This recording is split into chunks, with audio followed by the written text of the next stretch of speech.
అందరికీ నమస్కారం. ఈ నెల 18వ తారీఖున పల్నాడు జిల్లాలో వెంకాయపాలెం అన్న ఊర్లో ఈ ఘటన ఒక మనిషి కారు కింద జగన్మోహన్ రెడ్డి ప్రయాణించే కారు కింద పడినా కూడా చూసుకోలేని పరిస్థితుల్లో ఈ జగన్మోహన్ రెడ్డి కళ్ళు మూసుకుపోయి ప్రవర్తిస్తున్నాడు.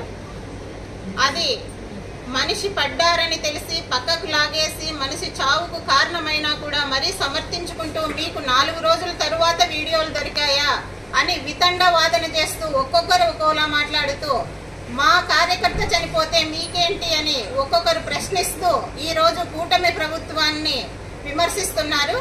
ఇప్పుడు కార్యకర్తకే కాదు మా కూటమి ప్రభుత్వానికి అధికారం ఇచ్చిన ప్రజలకు రెస్పాన్సిబిలిటీగా ఆయన ప్రాణాలకు కూడా ఈ ప్రభుత్వమే బాధ్యత వహిస్తూ ఆయన సెక్యూరిటీ ఈరోజు చూసుకుంటున్నది కూడా ఈ ప్రభుత్వమే అని ఈ వైసీపీ నాయకులు కార్యకర్తలు జగన్మోహన్ రెడ్డి గారు అందరూ గుర్తుపెట్టుకొని మాట్లాడాలి.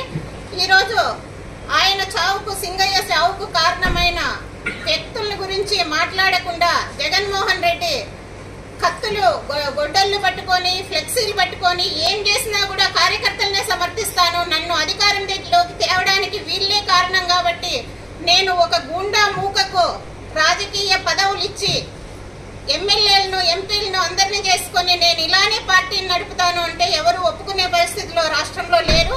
కాబట్టి మీరు అన్ని అర్థం చేసుకొని 11 సీట్లకు దిగజారిపోయినా కూడా మీ అహంకారం ఈ ఆంధ్రప్రదేశ్ పైన చూపిస్తున్నారు. ఇవన్నీ మానుకొని పరిపాలనలో ఏమన్నా లోపాలను ఎత్తి చూపితే ప్రజలకు ఉపయోగకరంగా ఉంటుంది. చెప్పిన హామీలు కానీ నెరవేర్చనివి కానీ ఇలాంటివి మీరు రైజ్ చేసి ప్రభుత్వాన్ని అలర్ట్ చేయాల్సిన బాధ్యత ప్రతిపక్ష పార్టీకి ఉంది.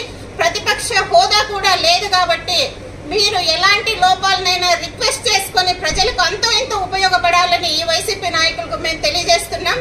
జై జనసేన, జై హింద్.